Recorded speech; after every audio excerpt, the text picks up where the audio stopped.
আসসালামু আলাইকুম ওয়া রাহমাতুল্লাহি ওয়া বারাকাতুহু। ইন্নাল হামদালিল্লাহ নাহমাদুহু ওয়া নুসাল্লি আলা রাসূলিল কারীম, আম্মা বা'দ। আল্লাহ পাকের নিকট লাখো কোটি শুকরিয়া যে মহান আল্লাহ তাআলা আমাদেরকে পবিত্র শুক্রবার জুমা নামাজ আদায় করার জন্য মসজিদে আসার মতো তৌফিক দান করেছেন। এই জন্য মহান আল্লাহর নিকট শুকরিয়া আদায় করি, আলহামদুলিল্লাহ। আজ জমাদিউল আওয়াল মাসের শেষ শুক্রবার 29 তারিখ। একটা করে মাস চলে যাচ্ছে আমাদের জীবন থেকে, আমরা সেটার প্রতি খেয়াল করছি না। আমরা আজ দুনিয়ায় লিপ্ত আছি, দুনিয়ার কাজকর্মে, দুনিয়ার স্বার্থে আমাদের ধর্মকে, আমাদের ইসলামকে আমরা বিকিয়ে দিচ্ছি। আমরা কোরআনের শব্দগুলোকে, কোরআনের বাক্যগুলোকে, আয়াতগুলোকে আমরা অস্বীকার করতে দ্বিধা করছি না। কিসের জন্য? দুনিয়াবী স্বার্থের জন্য।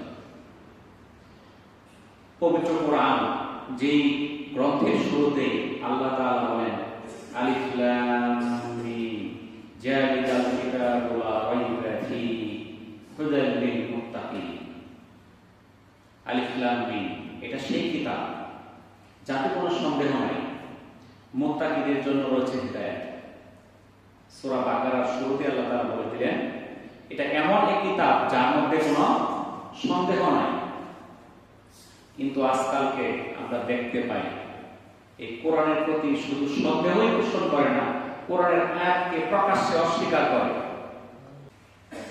আজকে আমরা এই পবিত্র কোরআনের আয়াত সম্বন্ধে, এই আয়াত সম্বন্ধে যারা সন্দেহ পোষণ করে, যারা অস্বীকার করে, তাদের সম্পর্কে আজকে আমরা একটু জানার চেষ্টা করব।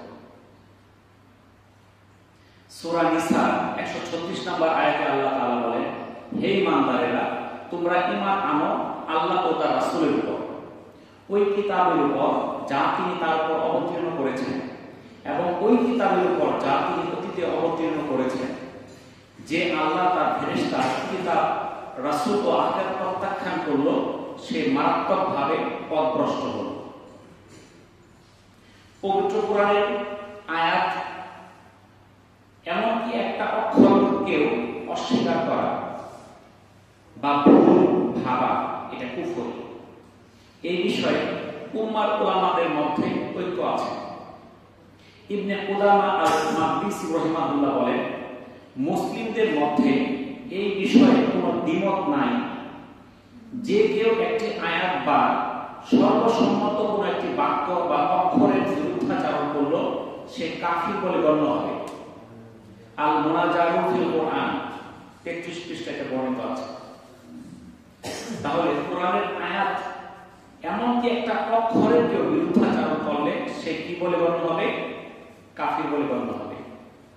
ইমাম নববী রাহিমাহুল্লাহ বলেন, পবিত্র কোরআন বিধানহীনভাবে সম্মান করা, এর সুরক্ষা করার ব্যাপারে সবার সচেষ্ট হওয়া ওয়াজিব। উম্মার মধ্যে এই বিষয়ে ঐকমত রয়েছে যে কেউ কোরআনের সর্বসম্মত কোনো অক্ষর অস্বীকার করলে বা কোনো অক্ষর বৃদ্ধি করলে বা যা আগে কেউ পড়েনি অথচ সে এই বিষয়ে অবগত, সে কাফির। আল মাজমাউর 192 পৃষ্ঠায় এটা বর্ণিত আছে। কাজী ইয়াস রাহিমাহুল্লাহ বলেন, কেউ কোরআন বা কোনো অক্ষর অস্বীকার করলে তার কুফরের ব্যাপারে মুসলিমদের মধ্যে ঐক্য রয়েছে। অর্থাৎ কোরআনের কোনো আয়াত বা অক্ষরকে অস্বীকার করলে সমগ্র মুসলিম উম্মার মধ্যে কোন বিষয়ে ঐক্য আছে? ঐক্যটা হচ্ছে যদি কেউ অস্বীকার করে সে কাফির। তিনি বলেন, কেউ কোরআন বা মাসহাফ বা ঐক্য রয়েছে, কেউ কোরআন বা মাসহাফ বা কোনো অক্ষরের বিরোধিতা করে বা এমন কিছু মিথ্যারোপ করে যে ব্যাপারে সুস্পষ্ট বর্ণনা রয়েছে, কিংবা এমন কিছু সাব্যস্ত করে যার নিষেধাজ্ঞা রয়েছে অথচ সে এই বিষয়ে অবগত, তাহলে সে মুসলিম ঐক্যমত্যের ভিত্তিতে কাফির বলে গণ্য হবে। এটা কিতাবুল আশ-শিফার 1105 নম্বর পৃষ্ঠায় বলা আছে। ইমাম তাইমিয়া রাহিমাহুল্লাহ বলেন, কেউ যদি মনে করে কোরআনের কোনো অংশ অপূর্ণ রয়েছে বা এতে বৃদ্ধি করা হয়েছে বা এর কিছু আয়াত গোপন করা হয়েছে, অথবা মনে করে যে তার কাছে এমন ব্যাখ্যা আছে যার কারণে আমলের প্রয়োজন হবে না, তাহলে নিঃসন্দেহে সে কুফরিতে লিপ্ত আছে। এটা আস-সারি আসমাল উরের 121 পৃষ্ঠা বর্ণিত আছে। পবিত্র কোরআনে আল্লাহ তাআলা বলেন, নিশ্চয় যারা আমার আয়াতসমূহকে অস্বীকার করেছে এবং তার ব্যাপারে অহংকার করেছে তাদের জন্য আসমানের দরজা সমূহ খোলা হবে না। এটা সূরা আরাফের 40 নম্বর আয়াতের অর্থ। তাহলে আল্লাহ তাআলা পবিত্র কোরআনে সুস্পষ্ট বলে দিলেন, যারা কোরআনের কোন আয়াতকে অস্বীকার করে, এই ব্যাপারে অহংকার করে, তাদের জন্য আসমানের দরজা খোলা হবে না। সূরা আল আরাফের 182 নম্বর আয়াতে আল্লাহ তাআলা বলেন, যারা আমার আয়াতসমূহকে মিথ্যা প্রতিপন্ন করে ক্রমে ক্রমে আমি তাদের এমন ভাবে ধ্বংসের দিকে ঠেলে নিয়ে যাব যা তারা টেরও পাবে না। তাহলে যারা আল্লাহর গ্রন্থ আল কোরআনের কোন আয়াতকে অস্বীকার করবে, মিথ্যা প্রতিপন্ন করবে, আল্লাহ তাআলা এমন ভাবে তাদেরকে ধ্বংসের দিকে নিয়ে যাবেন যা সে টের পাবে না। আল্লাহ তাআলা আরো বলেন সূরা আন-নিসা 56 নম্বর আয়াত, যারা আমার আয়াতসমূহ অস্বীকার করেছে তাদের আমি অচিরেই জাহান্নামের আগুনে পুড়িয়ে দেব। অতঃপর পুড়ে যখন তাদের চামড়া গলে যাবে তখন আমি তার বদলে নতুন চামড়া বানিয়ে দেব, যাতে করে তারা আযাব ভোগ করতে পারে। অবশ্যই আল্লাহ তাআলা মহাপরাক্রমশালী, বিজ্ঞ, কুশলী। অর্থাৎ যারা আল্লাহ তাআলা, যারা এই দুনিয়াতে এই পবিত্র কোরআনের আয়াতগুলোকে অস্বীকার করবে তাদেরকে জাহান্নামে পুড়িয়ে দেওয়া হবে, তাদের চামড়াগুলো পুড়ে পুড়ে গলে যাবে, কিন্তু আবার নতুন চামড়া তৈরি করে দেওয়া হবে যেন আবার সেই শাস্তিটা সে আস্বাদন করতে পারে। যদি কেউ মনে করে চামড়া পুড়ে শেষ, আর কি পড়বে, আবার নতুন করে চামড়া হয়ে যাবে, আবার পড়বে। আজকে দেখেন যারা অমুসলিম তারা কোরআনকে অস্বীকার করতেই পারে, কারণ তারা ঈমান আনে নাই। কিন্তু আমাদের মধ্যে যারা মুসলমান, আমাদের সন্তানরা আজ আধুনিকতার নামে কোরআনকে অস্বীকার করে প্রকাশ্যে। আমরা তাদেরকে কিছুই বলি না, আর এই কোরআনের একটা আয়াত, এমনকি একটা অক্ষরকে অস্বীকার কারণে তাকে জাহান্নামে জ্বলতে হবে অনন্ত অনাদিকালের জন্য। সূরা আন-নিসা 3 নম্বর আয়াতের একটা অংশ বিশেষ, বিবাহ করো নারীদের মধ্যে 2, 3 অথবা 4, আর যদি আশঙ্কা করো যে সুবিচার করতে পারবে না তাহলে একজনকে। পবিত্র কোরআনের সূরা আন-নিসা 3 নম্বর আয়াত, যেখানে আল্লাহ তাআলা বললেন বিবাহ করো নারীদের মধ্যে 2, 3 অথবা 4, আর যদি আশঙ্কা করো সুবিচার করতে পারবে না তাহলে একজন। তাহলে যদি কেউ সুবিচার করতে পারে, তার কি 2, 3, 4 বিবাহ করা জায়েজ না নাজায়েজ? বলেন, এটা কার নির্দেশ? আল্লাহর নির্দেশ, আল্লাহর হুকুম। কিন্তু আজকালকে আধুনিকতার নামে প্রকাশ্যে কি করে? এই আয়াতকে অস্বীকার করে। আপনারা দেখেন আল্লাহ রাসূলের হাদিস কোনটা? আল্লাহ রাসূল যে কাজগুলো করছে এটা হাদিস, যে কথাগুলো বলছে এটা হাদিস। তা আল্লাহ রাসূলের সামনে কোনো কাজ হইছে, উনি না করেন নাই, বাধা দেন নাই, বৈধতা দিয়েছেন, মৌন সম্মতি দিয়েছেন, ওটাও হাদিস। বুঝা গেল? আল্লাহ রাসূলের কথা, কাজ, মৌন সম্মতি সবই হাদিস। রাসূলের ওয়ারিস কাকে বলি আমরা? আলেমদেরকে। আলেমদের কথা, কাজ, মৌন সম্মতি সবই দ্বীনের জন্য প্রয়োজন। যখন একজন আলেমের সামনে প্রকাশ্যে বলা এই আয়াতকে অস্বীকার করা হয়, তখন সে কোনো প্রতিবাদ করে না। কিসের জন্য? যদি সিট না পায়, পদ না পায়। আজকে এই 1-2টা পদের জন্য মসজিদ থেকে আলেমরা মন্দির পর্যন্ত চলে যাচ্ছে। কোরআন অস্বীকারীদেরকে, দ্বীন অস্বীকারীদেরকে বন্ধু হিসেবে গ্রহণ করতে এরা পিছপা হচ্ছে না। আর পথভ্রষ্ট আলেমরা হচ্ছে উম্মতের জন্য ফিতনা। আবু যর রাদিয়াল্লাহু তাআলা বলেন, আমি নবী করিম সাল্লাল্লাহু আলাইহি সাল্লামের নিকট উপস্থিত ছিলাম এবং আমি তাকে বলতে শুনেছি, এমন কিছু রয়েছে যেটির ব্যাপারে আমি আমার উম্মার জন্য দাজ্জালের চেয়েও বেশি ভয় করি। আমি ভয়ে ভীত হয়ে পড়লাম। আমি বললাম, হে আল্লাহর রাসূল, এটি কোন জিনিস যার ব্যাপারে আপনি আপনার উম্মতের জন্য দাজ্জালের চাইতেও অধিক ভীত? নবী করিম সাল্লাল্লাহু আলাইহি সাল্লাম বললেন, পথভ্রষ্ট আলিমগণ। এটা মুসনাদে আহমদের 20,335 নম্বর হাদিস। আজ থেকে 1,500 বছর আগে রাসূল বলে গেছে যে আমি দুনিয়ার মধ্যে দাজ্জালের চেয়েও বেশি ভয় করতেছি একটা দল নিয়ে। সাহাবীরা সবাই জানতে চাইলেন সেটা কোন দল, কাদেরকে আপনি ভয় করতেছেন দাজ্জালের চেয়েও বেশি? আল্লাহ রাসূল বললেন, আমি ভয় করতেছি পথভ্রষ্ট আলেমদের, যারা টাকার কাছে বিক্রি হয়ে যাচ্ছে। আপনারা কি দেখতে পাইতেছেন কিনা বলেন? কি পাইতেছেন? শাদ্দাদ ইবনে আউস রাদিয়াল্লাহু তাআলা আনহু থেকে বর্ণিত, নবী করিম সাল্লাল্লাহু আলাইহি সাল্লাম বলেন, নিশ্চয়ই আমি আমার উম্মতের জন্য কোনো কিছুরই ভয় করি না, পথভ্রষ্ট আলিম ব্যতীত। আল্লাহ কি বলতেছেন? আমার উম্মতের জন্য কোনো কিছু ভয় করি না, একমাত্র পথভ্রষ্ট আলিম ব্যতীত। এভাবে যখন আমার উম্মার বিরুদ্ধে তলোয়ার উঠানো হবে, এটা তুলে নেওয়া হবে না বিচার দিবস পর্যন্ত। এটা মুসনাদে আহমদের মধ্যে 4টা হাদিস এটা আসছে, একটা না 4টা হাদিস আসছে শুধু মুসনাদে আহমদে, এছাড়াও বিভিন্ন গ্রন্থে এই হাদিসটা আসছে। সাওবান রাদিয়াল্লাহু তাআলা আনহু থেকে বর্ণিত, নবী করিম সাল্লাল্লাহু আলাইহি সাল্লাম বলেন, আমার উম্মতের জন্য গুমরাহকারী আলিমগণকে আমি সবচেয়ে অধিক ভয় করি। এটা সুনানে আদ-দারিমি 215 নম্বর হাদিস। জিয়াদ ইবনে হুদায়র রাহিমাহুল্লাহ থেকে বর্ণিত, তিনি বলেন, একদা ওমর রাদিয়াল্লাহু তাআলা আনহু আমাকে জিজ্ঞাসা করলেন, তুমি কি বলতে পারো ইসলাম ধ্বংস করবে কোন জিনিস?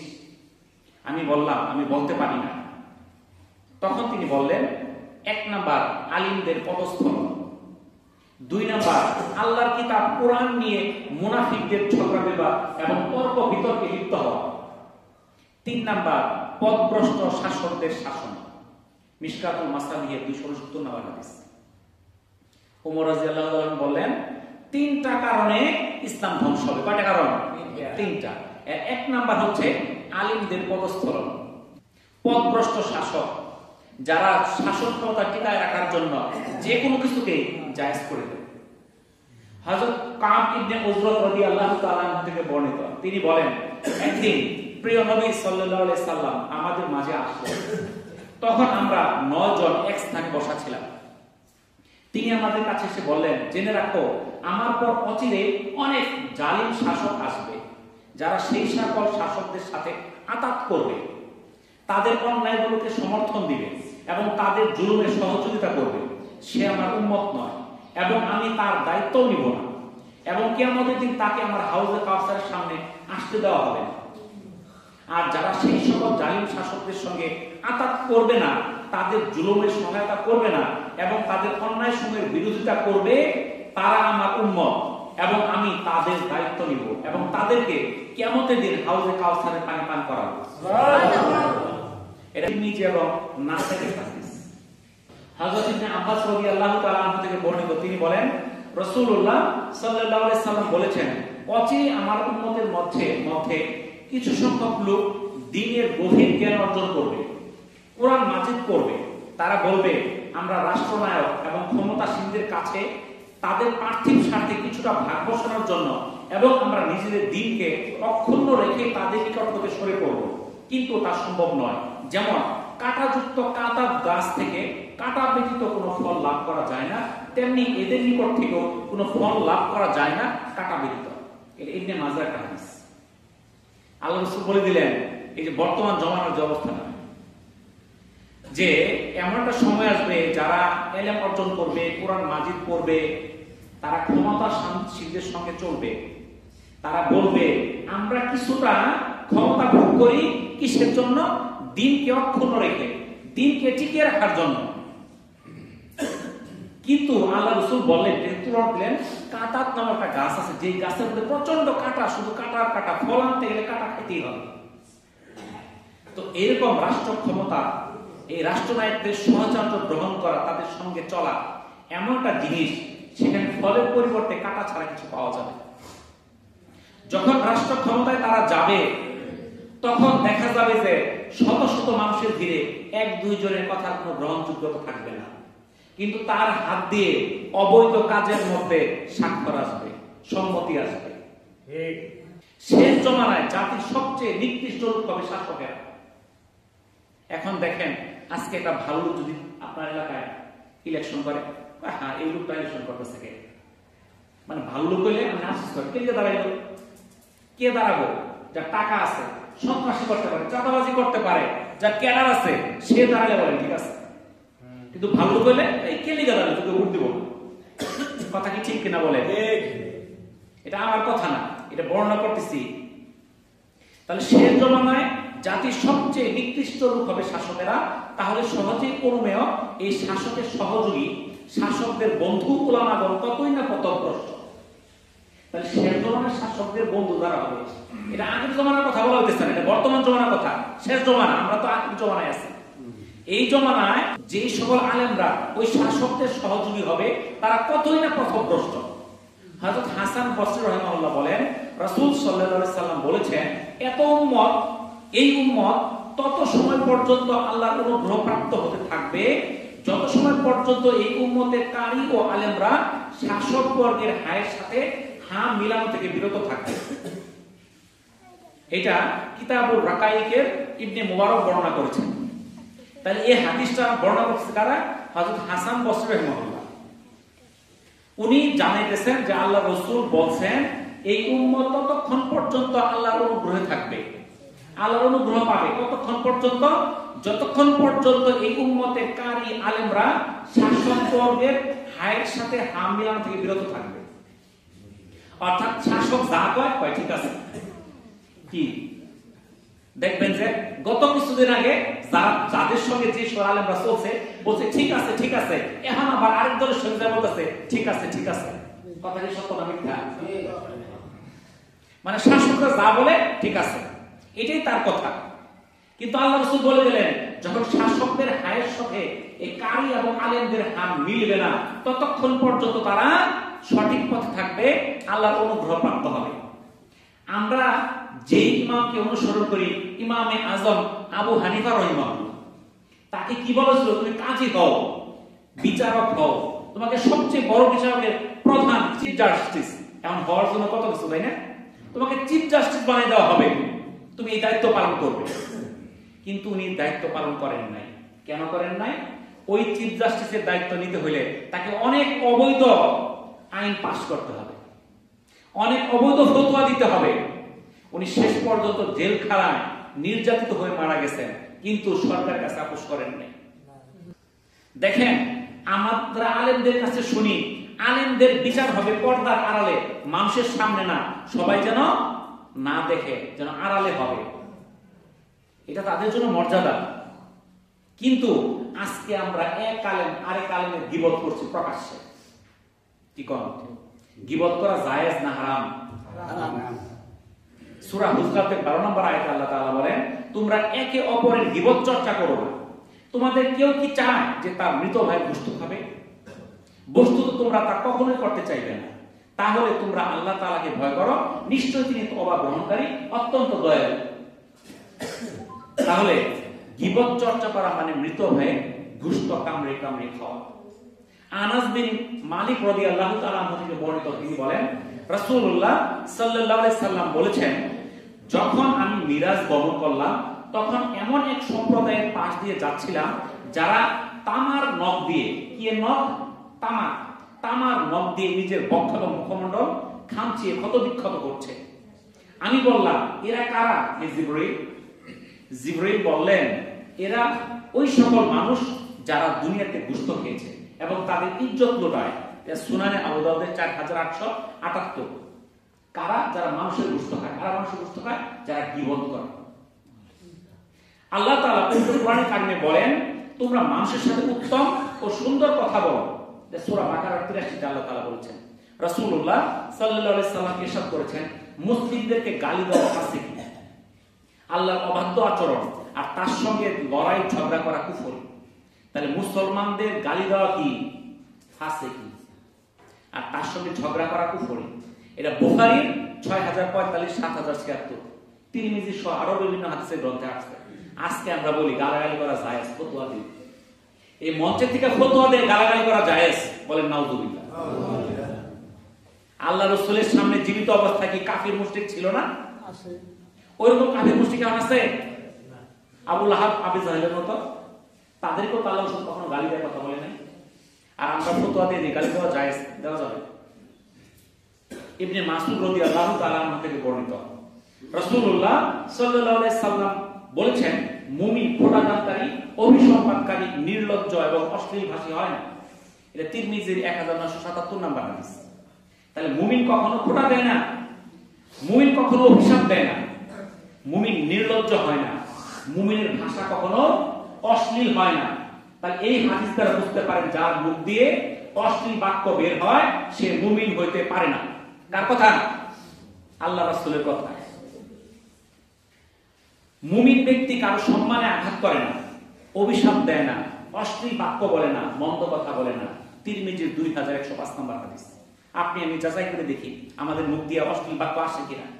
যদি আসে বন্ধ করে দিই, যেন আমার মুখ দিয়ে কোনো মন্দ কথা বের না হয়। রাসূলুল্লাহ সাল্লাল্লাহু আলাইহি সাল্লাম বলেছেন, মুসলিম সেই ব্যক্তি যার হাত ও জিহ্বা থেকে অন্য মুসলমান নিরাপদ থাকে।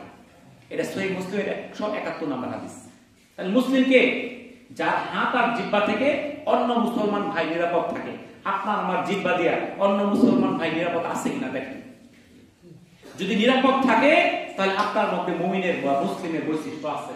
আর যদি আমার মুখ আর জিহ্বার দ্বারা অপর মুসলমান ভাই নিরাপদ না থাকে তাহলে আমার মধ্যে সেই মুসলিমের আদর্শ বৈশিষ্ট্যটা বিলীন হয়ে যাবে। তাহলে আমরা চিন্তা করে দেখি, আজকে আমরা সাধারণ মানুষ, আমরা আলেমদের অনুসরণ করি, কিন্তু তাদের কথা শুনে আমরা বিভ্রান্ত হয়ে যাচ্ছি। আমরা কোন পথে যাব? আমরা এখন হতাশাগ্রস্ত আছি। এই জন্য আমাদেরকে এমন একটা জমানা, আমরা সেই জমানায় নিজেদের অন্বেষণ করতে হবে, আপনার যাচাই বাছাই করতে হবে। আপনি যখন দুনিয়ার কোনো কাজকর্ম করতে যান, আপনি 5 জন 10 জনের কাছে জিজ্ঞাসা করেন কোনটা সঠিক, যাচাই করেন না যে এই কাজটা আমি কিভাবে করব। আপনি যেটা ভালো পরামর্শ করে, আপনি সবার কাছে যাই না, আপনি সঠিক পথ খুঁজে নেন। কিন্তু আমরা দুনিয়ার ক্ষেত্রে যেভাবে আমরা সঠিক পথ খোঁজার ক্ষেত্রে আমরা সময় ব্যয় করি, আমরা আখিরাতের সঠিক কাজের ক্ষেত্রে আমরা সেই সময় ব্যয় করি না। তাহলে আমাদের ভালো কাজ মন্দ কাজ আমাদের যাচাই বাছাই করতে হবে। আমরা মিম্বরে বসে কথা শুনি, 1 ঘন্টা কথা বসলে কিছু আলাপ করে শেষ করে দিলাম, হাদিস কোরআনে কিছুই বুঝি না, কিছু সুর দিয়ে টান মেরে গানের মতো করে দিলাম, ও বিরাট কইছে আছে নাকি কর। এই হলো আমাদের অবস্থা। আমাদের নিজেদের এলেম অন্বেষণ করতে হবে, কারণ এলমে দ্বীনকে প্রত্যেক নর এবং নারীর জন্য আল্লাহ তাআলা ফরজ করে দিয়েছে। আমি যদি বলি আমি এলেম অর্জন করতে পারি নাই, আলেমরা বলছে না, এই জন্য আমাকে কিন্তু আল্লাহ মাফ করে দিবে না, ছাড়বে না। কারণ আমার জন্য নামাজ যেরকম ফরজ, রোজা যেরকম ফরজ, একইভাবে এলেম অর্জন করাও ফরজ।